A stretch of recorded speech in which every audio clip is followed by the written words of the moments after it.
அனைவருக்கும் வணக்கம். இந்த தாவேக்கா பொறுக்கி பசங்க எப்படிப்பட்ட அயோக்கியத்தனங்களையும் பண்ணுறதுக்கு துணிவானுங்க அப்படின்றத நம்ம பல இடங்களில் சொல்லியிருக்கோம். இப்போ கூட சமீபத்தில் பார்த்தீங்கன்னா அவனுங்களே போய் வீடுகளுக்குள்ளே புகுந்து பொதுமக்களை அடிச்சுக்கிட்டு அதை தட்டி கேட்க வந்த திமுக காரங்க மற்றும் இதர பொதுமக்கள் எல்லாரையும் அவனுங்க தாக்கிக்கிட்டு எல்லாரும் சேர்ந்து அடித்து இவனுங்களை ஓட விடுறப்ப பார்த்தீங்கன்னா எங்களை தாக்கிட்டாங்க, எங்கள் கூட கர்ப்பிணி பெண் இருந்தாங்கன்னு சொல்லிட்டு வேணும்னே ஒரு கர்ப்பிணி பெண்ணை கூட கூட்டிகிட்டு போனால் அது சென்சேஷனலாக வந்து பேசப்படும், ஆளுங்கட்சிக்கு எதிராக அதை வச்சு ஒரு நரேட்டிவ் செட் பண்ணலாம் அப்படின்னு சொல்லிட்டு இந்த மாதிரி எச்சத்தனமான பல வேலைகளில் ஈடுபடுவானுங்க. எல்லாத்தையும் வந்துட்டு திமுக மேலே பழிய தூக்கி போடுவானுங்க. இந்த மாதிரி இவனுங்க பல விஷயங்கள் பண்ணியிருக்கானுங்க. அதே மாதிரி பார்த்தீங்கன்னா எல்லார் மேலேயும் அவதூறு பரப்புவானுங்க. தாவேக்காவை எதிர்க்கக்கூடிய யாரையுமே வந்து விட்டு வைக்கிற கிடையாது. அந்த அவதூறுன்றது சாதாரணமான விஷயங்களுக்கு அவதூறாக இருக்காது, மிகவும் கடுமையான நம்ம ஒருத்தவங்க மேலே இப்படி குற்றம் சாட்டுறது, பொய்யா குற்றம் சாட்டுறோம் அப்படின்ற மனசாட்சி கூட இல்லாமல் கண்டபடிக்கு இஷ்டத்துக்கு வந்து அவதூறு பரப்புவானுங்க. அந்த மாதிரி மோசமான இழிவான பிறவைகள் தான் இந்த தாவேக்காரனுங்க. இப்போ பார்த்தீங்கன்னா எனக்கு வந்து ஒரு தாவேக்காரன் என்னை வந்து தப்பாக சித்தரிச்சு நான் வந்துட்டு நிறைய பெண்களுக்கு பாலியல் தொல்லை கொடுத்துருக்கேனா, வீடியோ காலெல்லாம் பேசியிருக்கானா நிறைய பெண்கள் கூட, அதெல்லாம் ஆதாரம் வச்சுருக்கானா அப்படிலாம் வந்துட்டு ஒருத்தன் எடிட் பண்ணி போட்டிருக்கான். அதை பாருங்களேன் லைட்டாக. என்னுடைய முகநூல் பக்கத்தில் இருக்கக்கூடிய கமெண்ட்ஸில் வந்து பதிவு போட்டுக்கிட்டு இருக்கான். ஒவ்வொரு கமெண்ட்லேயா போய் போட்டுக்கிட்டு இருக்கான், எப்பா இருக்க மக்களே எப்பா இருக்க மக்களேன்ட்டு. இந்த நபர் தான் ஹாசன் முகமது அப்படின்றது தான் அவனுடைய பேர். அந்த புகைப்படத்தை பாருங்கள், அவன் போட்டிருக்க கமெண்ட்டில் ஏதோ வந்து தாவேகா காரணங்களுடைய ஒரு ட்விட்டர் அக்கௌண்ட் டிவிக்கே வெர்ச்சுவல் வார்ச்சே அச்சு அப்படின்ட்டு அந்த பேஜில் போட்டிருக்காங்களாம். திமுகவிற்கு சொம்பு தூக்கும் இவன் 8 பெண்களுக்கு பாலியல் தொல்லை கொடுத்துள்ளான். அடே என்னங்கடா சொல்கிறீங்க, உண்மையாலுமா? வீடியோ கால் மூலம் பாலியல் ரீதியாக அந்த பெண்களை தொல்லை செய்துள்ளார். முதல்ல அது பாலியல் தொல்லை கொடுக்கறதெல்லாம் குற்றம். அடே என்னடா சொல்கிறீங்க, என்னாலே நம்ப முடியல. குற்றம் சாட்டுறது இப்படியா சாட்டுவீங்க? வீடியோ ஆதாரங்கள் நாளை காலை 8 மணிக்கு வெளியிடப்படும். நானும் வெயிட் பண்ணிட்டு தான் இருக்கேன் அந்த வீடியோ ஆதாரத்துக்கு. அதுக்கு கீழே என்னுடைய புகைப்படங்களை வந்து அட்டாச் பண்ணியிருக்கானுங்க. அது பார்த்தீங்கன்னா வேற யாருக்கோ போட்ட பதிவுங்க. அந்த பதிவை என்ன பண்ணியிருக்கானா, அதை ஸ்க்ரீன்ஷாட் எடுத்து ஏன் ஃபோட்டோஸை எடுத்து அதில் ஒட்டி வச்சுருக்கான். பச்சையாக தெரியுது, எடிட் பண்ணிக்கோ. நீங்கள் பாருங்களேன், அந்த என்னோடய ஃபோட்டோகளுக்கு இடையில இருக்க 2 ஃபோட்டோஸை சேர்த்து ஒரே மாதிரி போட்டு அது ஒரு போஸ்ட்டாக எடிட் பண்ணுறது கூட இவங்களுக்கு தெரியல. 2 ஃபோட்டோடைய சைஸையும் தப்பாக எடிட் பண்ணி வச்சுருக்கான். மேட்சே ஆகாத மாதிரி எடிட் பண்ணி வச்சுக்கிட்டு அதை வந்து போட்டு வச்சுருக்கான். இதை பார்த்து மக்கள்லாம் நம்பணும், இந்த பையன் வந்து இப்படிப்பட்டவடா அப்படிப்பட்டவடா அப்படின்னு. இதுக்கெல்லாம் நம்ம வந்து பயந்து ஒதுங்கிடுவோம்னு நினச்சிக்கிட்டு இருக்கானுங்க. கண்ணா, நீங்கள்லாம் எப்படிப்பட்டவனுங்கன்னு தெரிஞ்சுதான்டா நாங்கள் நிற்கிறோமே. தெரியாமல் நிற்கிறவன், தெரியாமல் காலை வச்சவனுக்கு தான் இதெல்லாம் வலிக்கும். நாங்கள்லாம் தெரிஞ்சே நிற்கிறோம். இதுமாரி நீங்கள் பண்ணுறதெல்லாம் நாங்கள் எடுத்து போட்டு அதையே ஒரு கண்டென்ட் ஆக்குவோம்டா. இப்படியெல்லாம் நீங்கள் பண்ணுங்க.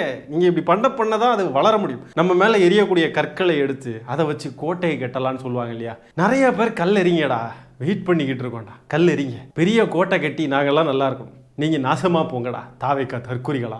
இதுதான் அந்த ஹாசன் முகமதுன்ற நபர். என் இனிய தமிழ் சொந்தங்களே, என் இனிய திமுக உடன்பிறப்புகளே, இந்த ஹாசன் முகமதை நீங்களே கவனித்துக் கொள்ளுங்கள். இதுதான் இவங்க விஜய் அண்ணன் இவங்களுக்கு சொல்லி கொடுத்து வச்சிருக்கார். டே அவதூறு பரப்புங்கடா, என்ன எதுனே இல்லை, பாலியல் குற்றத்தில் ஈடுபட்டிருக்காங்கன்னு ஆதாரமே இல்லாமல் கூட அவதூறு பரப்புங்க, ஒன்றும் பிரச்சனை இல்லை. இதெல்லாம் வந்து இவங்க அண்ணன் சொல்லி கொடுத்துருக்கார். பா பெருமையாக சொல்லிக்கலாம் விஜய் அவர்கள். நெஞ்சில் குடியிருக்கும் எனது ரசிக குஞ்சுகளே அப்படின்ட்டு. இவனுங்க தான் அந்த நெஞ்சில் குடியிருக்கக்கூடிய குஞ்சுகள். ஒருத்தவங்க மேலே இப்படி அபாண்டமாக குற்றம் சொல்கிறோமே, இப்படி எடிட் பண்ணி அதை வந்து போடுறோமேன்ற ஒரு கொஞ்சம் கூட கூச்ச நாச்சமே இல்லை. யோசிச்சு பாருங்க, எனக்கு இந்த நிலைமைனா பெண்கள் அரசியல் பேசினா என்ன ஆகும்? இவனுங்களை எதிர்த்து பேசுகிற பெண்களை என்னெல்லாம் டார்ச்சர் பண்ணுவானுங்க யோசிச்சு பாருங்க. நினைச்சு பார்க்கவே வந்து பதறுது, அலறுது, பதறுது, செதறுது, கதறுது. நண்பர்களே, இந்த நாய் என்னைய பிளாக் பண்ணிருச்சுன்னு நினைக்கிறேன். நண்பர்களே, கால் பண்ணால் எடுக்க மாட்டேங்கிறான், வாய்ஸ் மெசேஜ் போட்டால் பார்க்க மாட்டேங்கிறான். நீங்களே கவனிச்சுக்கோங்க, என்னால் முடியல. எதற்கடா இந்த மாதிரி மானங்கெட்ட பொழப்பு? ஹாசன் பையா, எதற்கடா இப்படி ஒரு மானங்கெட்ட பொழப்பு? தாவேக்கா தற்குறிகளா? இவ்வளோ கோழைகளாடா நீங்கள்? ஒரு இடத்துல நிற்க மாட்டேங்கிறீங்க, ஓடி ஒளிறீங்க, கூப்பிட்டா வர மாட்டேங்கிறீங்க பேசுறதுக்கு, வந்தாலும் அப்யூஸ் பண்ணுறீங்க, பொய்யான குற்றச்சாட்டுகளை வைக்கிறீங்க ஒருத்தர் மேலே. எப்படிடா இவ்வளோ தைரியம் உங்களுக்குலாம்? ஒருத்தவங்க மேலே நம்ம பொய்யா குற்றச்சாட்டு வைக்கிறோன்ற கொஞ்சம் கூட மனசுறுத்தல் எதுவுமே இருக்காதா? ஒருத்தனை எப்படி எதிர்க்கணும், ஒருத்தனை எப்படி அரசியல் ரீதியாக வீழ்த்தலாம் அப்படின்றலாம் இவங்களுக்கு தெரியல. தெரியாததுனால பார்த்தீங்கன்னா இப்படி அவதூறை கையில் எடுக்கிறானுங்க. அதுவும் சாதாரண அவதூறு கிடையாது, பாலியல் குற்றவாளின்ற அவதூறு. அப்பா டேய், இதெல்லாம் உங்களுக்கு தாண்டா மக்கள் மத்தியில் நெகட்டிவ் இமேஜை கிரியேட் பண்ணும். கட்சிக்காக நீங்கள் சூப்பராக உழைக்கிறீங்கடா அணில் குஞ்சுகளா. எப்படி சினிமா உலகத்தில் இருக்கிறப்போ அஜித் ஃபேன்ஸ், ரஜினி ஃபேன்ஸ் எல்லார்கிட்டையும் சண்டை போட்டு எல்லாரையும் அப்யூஸ் பண்ணி மார்க் பண்ணிக்கிட்டு இருந்தாலும் அதே வேலை இங்கே பார்க்குறானுங்க. ஆனால் இந்த தற்குறிகளுக்கு தெரியல, இப்படியெல்லாம் இவனுங்க பண்ணுறது இவனுங்களுக்கு நெகட்டிவாக தான் போய் சேருன்றது இவனுங்களுக்கு தெரியல. தற்குறி பயலுங்க. இதுதான் விஜய் அவர்கள் சொன்ன அந்த டீசன்ட் பாலிடிக்ஸ். பா எவ்வளோ டீசெண்டாக வந்து எடிட் பண்ணி ஒருத்தவங்க மேலே அபாண்டமான குற்றச்சாட்டு வைக்கிறது. எவ்வளோ டீசெண்டாக இருக்கானுங்க பாருங்க தாவேக்காரன். இதை விட டீசெண்டாக யாராவது இருக்க முடியுமா என்ன? இவனுங்களை மாதிரி இவனுங்க அண்ணனுங்களை மாதிரியும் பாலியல் தொல்லை கொடுக்குறதா நமக்கு வேலை, வேற வேலை மெசர் இல்லை. பாலியல் தொல்லை கொடுத்தோமா? இவனுங்க அண்ணனும் என்ன பண்ணிக்கிட்டு இருக்காங்களோ அதெல்லாம் மற்றவங்க மேலே வந்து அவனுங்க அப்படியே இது பண்ணுறாங்க. அதாவது தான் எப்படி வாழ்கிறானோ அதே தானே அடுத்தவங்களையும் பற்றி பேச தோணும். சரி, இந்த கருமத்தை தூக்கி ஓரமாக வச்சுட்டு அடுத்த டாபிக்குள்ளே போவோம். திருவண்ணாமலை வந்தவாசி கிழக்கு மாவட்ட தாவேக்கா செயலாளர் உதயகுமார் அப்படின்றவருடைய பிறந்த நாளையொட்டி 3 கிலோமீட்டர் தூரத்துக்கு சாலை வளம் சென்றிருக்கானுங்க இந்த தாவேக்கா தொண்டர்கள். இதனால பொதுமக்கள் கடுமையாக அவதி அடைஞ்சிருக்காங்க. போக்குவரத்து நெரிசல் மிகுந்த பகுதிகளில் பார்த்தீங்கன்னா கிரேனை கொண்டு வந்து அதில் தான் வந்து மாலை போட்டு பிடுங்குவோன்னு சொல்லிட்டு மாலை அணிவிச்சிருக்கானுங்க அந்த மாவட்ட செயலாளருக்கு. அந்த தாவேக்கா தவுட்டு தற்குறிகளால் 1 மணி நேரம் போக்குவரத்து பாதிக்கப்பட்டிருக்கு. காவல்துறையினர் வந்து இதில் தலையிட்டு நீங்கள்லாம் கலைஞ்சு போங்க, இது பொதுமக்களுக்கு பாதிப்பாக இருக்குன்னு சொல்லியும் கூட காவல்துறையினர்கிட்டையும் வாக்குவாதம் பண்ணியிருக்கானுங்க. நாளுக்கு நாள் தமிழ்நாட்டில் இவனுங்களுடைய அடாவடித்தனம் கூடிக்கிட்டே இருக்கு மக்களே.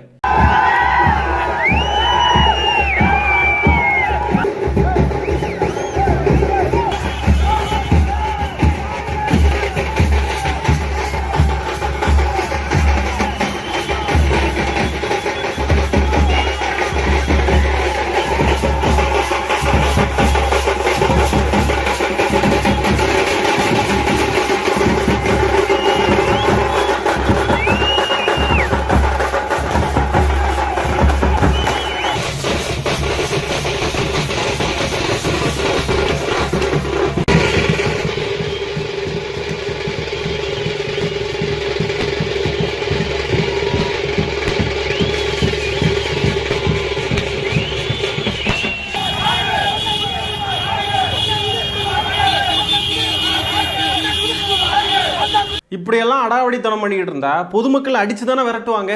நல்ல வேளையா அந்த நேரத்தில் அந்த இடத்துல போன மக்கள் கொஞ்சம் பொறுத்துக்கிட்டாங்க. பொதுமக்கள் அடிச்சுட்டா உடனே ஆள்றது, எங்களை அடிச்சுட்டாங்க, திமுக காரங்க அடிச்சுட்டாங்கன்னு வருது. ரூல்ஸை ஃபாலோ பண்ண மாட்டானுங்க, எதையும் ஃபாலோ பண்ண மாட்டானுங்க. எல்லா அடாவடித்தனத்திலையும் ஈடுபடுறது, வீட்டுக்குள்ளே புகுந்து பொதுமக்களை தாக்குறது, பொதுமக்களுக்கு தொந்தரவு கொடுக்குறது, நடு ரோட்டில் எல்லாம் பண்ணுவானுங்க. ஆனால் பண்ணிக்கிட்டு திமுக மேலே பழியை தூக்கி போட்டுறது. என்னடா இது, என்னடா உங்களுடைய பொழப்பு இது? நார பொழப்புடா. இப்படி ஒரு பொழப்பு பிழைக்கிறதுக்கு ரெட் லைட் ஏரியா நிறைய இருக்குது நார்த் இந்தியாவிலலாம், அங்கே போய் பிழைங்கடா. புதுவெளிக்கு வந்தாலே இவனுங்களுடைய அட்டகாசம் தாங்க முடியலைங்க. எங்கேயாவது ஆர்ப்பாட்டம்னு போனால் பொது சொத்துக்களை சேதப்படுத்துறானுங்க. விசில் சின்னம் அறிவிச்சிட்டாங்கன்ன உடனே ஒரு பெண்மணியுடைய காருக்கு மேலே ஏறின்னு அந்த காரை நாசமாக்கிட்டானுங்க. இப்போ மாநாடுன்னு போட்டால் அங்கே போய் சேரு கீரு எல்லாத்தையும் உடச்சி போட்டு சேரு வாடகைக்கு கொடுத்தவங்கெல்லாம் புலம்ப வைக்கிறானுங்க. என்னென்ன அடாவடித்தனங்கள் பண்ணிக்கிட்டு இருக்கானுங்க அம்மா. இப்படியெல்லாம் இவனுங்க பண்ணி இந்த கிரெயின்லாம் மாலை போடுறானுங்க பாருங்க. முன்ன பின்ன ஏதாவது அசம்பாவிதம் நடந்துருச்சுன்னா அதுக்கு திமுக சதி பண்ணிருச்சுன்னு வந்து உருட்டுவானுங்க. இவ்வளோதான் இவனுங்களுக்கு இவ்வளோதான் தெரியும். இந்த அரசியல் தான் தெரியும். கொள்கைக்கான அரசியல், தேர்தல் அரசியல், மக்கள்கிட்ட நம்பிக்கை பெறும் அரசியல் அதெல்லாம் தெரியாது. அடுத்தவங்க மேலே பழி போடுற அரசியல், அடாவடித்தனமாக ஏதாவது செய்யக்கூடிய அரசியல், நல்லா ரவுடித்தனம், பொறுக்கித்தனம், அவதூறு பரப்புற அரசியல், இதெல்லாம் தான் இவனுங்களுக்கு தெரியும். தாவேக்காரனுங்க இதுக்கு தான் ஸ்பெஷலிஸ்ட். இவனுங்க மேலே மக்களுக்கு இருக்கக்கூடிய காண்டுனால எங்கே போனாலும் மக்கள்கிட்ட அடி தான் வாங்குவானுங்க. மக்களை எப்படி தொந்தரவு பண்ணிக்கிட்டே இருந்தா மக்களுக்கு பின்ன கோவம் வராதா என்ன? மக்கள் கோவப்பட்டு ஏதாவது செஞ்சுட்டா கூட அதை திமுக மேலே பழிய தூக்கி போட்டுட்டு அதுலேயும் அரசியல் தான் பண்ணுறாங்க. இவனுங்க இப்படிலாம் பண்ணுறதே வேணும்னு தான் பண்ணுறானுங்க. மக்களே திமுக மேலே ஏதாவது பழிய போட்டுக்கிட்டே இருக்கணும். மாண்புமிகு முதலமைச்சர் அவர்கள் செய்யக்கூடிய நல்லாட்சியை அவர் கொண்டு வரக்கூடிய நல்ல நல்ல திட்டங்கள் இதெல்லாம் பார்த்து பொறுக்க முடியல.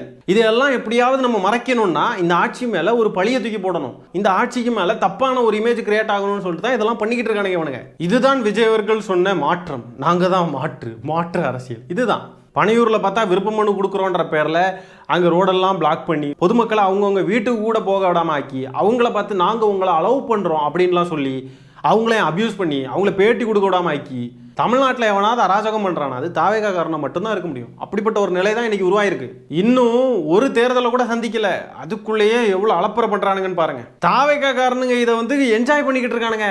அண்ணா மாஸ்னா செமண்ணா வேற லெவல்னா, இன்னும் பெரிய மாலை எதுவும் போடல, ஏன் இவ்வளோ குட்டியாக போட்டிருக்கீங்க, ரோடே ஸ்தம்பிச்சிருக்கணும், ஏன் ட்ரோன் ஷாட்ஸ்லாம் ஏன் வரல, ட்ரோன் ஷாட்ஸ் வச்சு ரோடு ஃபுல்லாக ஸ்தம்பிச்சதை வந்து பெருமையாக எடுத்து அதை போட்டிருக்கலாம்ல. அதுக்கு வந்து ஏதாவது பிஜிஎம்லாம் போட்டிருக்கலாம், வரான்ல அப்படின்லாம் ஏதாவது போட்டிருக்கலாம். என்ன ட்ரோன் ஷாட்ஸ்லாம் மிஸ் பண்ணியிருக்கீங்கன்ட்டுலாம் வந்து பதிவுகள் போட்டுக்கிட்டு இருக்கானுங்க. சரி, இப்படி பெரிய மாலையை போட்டு அப்படியே பெரிய வரவேற்பு, பொதுமக்களை எல்லாம் பிளாக் பண்ணி யாரையும் எங்கேயும் போக விடாம ஆக்கி எல்லாத்துக்கும் இடையூறு செஞ்சு இப்படியெல்லாம் செய்கிறானுங்களே, அப்படி அந்த நபர் என்ன கிழிச்சு நட்டிட்டாருன்னு கேட்குறேன். திருப்பரங்குன்றத்தில் இந்த சங்கிகள் கலவரத்தை தூண்டுறப்போ திருப்பரங்குன்றத்தில் ஆளாக போய் நின்று நான் தாவேக்காரன், என்னைய மீறி தமிழ்நாட்டில் எதுவும் பண்ண முடியாது, we are not allowing, we will face the கான்சிக்வன்சஸ்னு சொல்லிட்டு இவனுங்க போய் நின்னானுங்களா?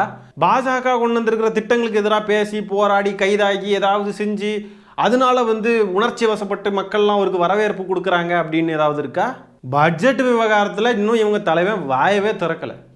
தலைவனே இந்த லட்சணத்தில் இருக்கிறப்போ இவனுங்களுக்குலாம் என்னத்துக்கு இப்படி ஒரு மரியாதை, இப்படி ஒரு வரவேற்பு? அதுவும் பாருங்க, மெயின் ரோடு வேற ஏதாவது ஒரு தெருவுக்குள்ளேயோ முட்டு சந்துக்குள்ளேயோனாலும் கூட பரவாயில்ல, மெயின் ரோடு மக்கள்லாம் போயிட்டு வரக்கூடிய பகுதி, அதை மறித்து மக்களை இங்கேயும் போகாடாம எவ்வளோ இரிட்டேட் ஆகும்னு யோசிச்சு பாருங்களேன். 2 ஆம்புலன்ஸ் இந்த போக்குவரத்து நெரிசலில் சிக்கியிருக்கு. வேற ஏதாவது அவசரமாக ஏதாவது வேலை இருக்கிறவங்க எங்கேயாவது போகணும் வரணும்னா அவங்களும் அங்கே சிக்கியிருக்காங்க. அடிப்படையாக பொதுமக்களுக்கு நம்ம டிஸ்டர்பன்ஸ் கொடுக்கக்கூடாது, யாரையும் தொந்தரவு பண்ணக்கூடாதுன்ற அறிவே இவனுங்களுக்கு இல்லை. எல்லாம் தெருவோரமாக பொறுக்கிகளாட்டம், குடிச்சிக்கிட்டோம், போதையிலையும் அடுத்தவங்களை அபியூஸ் பண்ணிக்கிட்டு அவதூறு பரப்பிக்கிட்டு, இது மட்டும்தான் இவங்களுக்கு தெரியுமே. வேலை வெட்டி இருக்கிறவங்களுக்கு தான் 1008 வேலை இருக்கும், அது இதுன்னு போய்கிட்டு வந்துக்கிட்டு இருப்பாங்க. வேலை வெட்டி இல்லாமல் பொறுக்கித்தனமாக சுற்றிக்கிட்டு திரிகிறவனுங்க, ஊதாரியாட்ட சுற்றிட்டு திரிகிறவனுங்களுக்கு என்ன இருக்குது? அடுத்தவங்களுடைய கஷ்டம் என்னன்னு இவனுங்களுக்கு என்ன தெரியும்? 41 பேர் செத்த போவோம் ஐ ஸ்டாண்ட் வித் விஜய்னு போட்டவனுங்க இவனுங்ககிட்டலாம் வேற என்னத்தை எதிர்பார்க்க முடியும்? மக்களுக்கு இடையூறு கொடுக்கறதுல தாவேக்கா நம்பர் 1 இருக்கானுங்க. சரி மக்களே, இந்த காணொலியை நான் இத்துடன் நிறைவு செய்து கொள்கிறேன். நன்றி, வணக்கம்.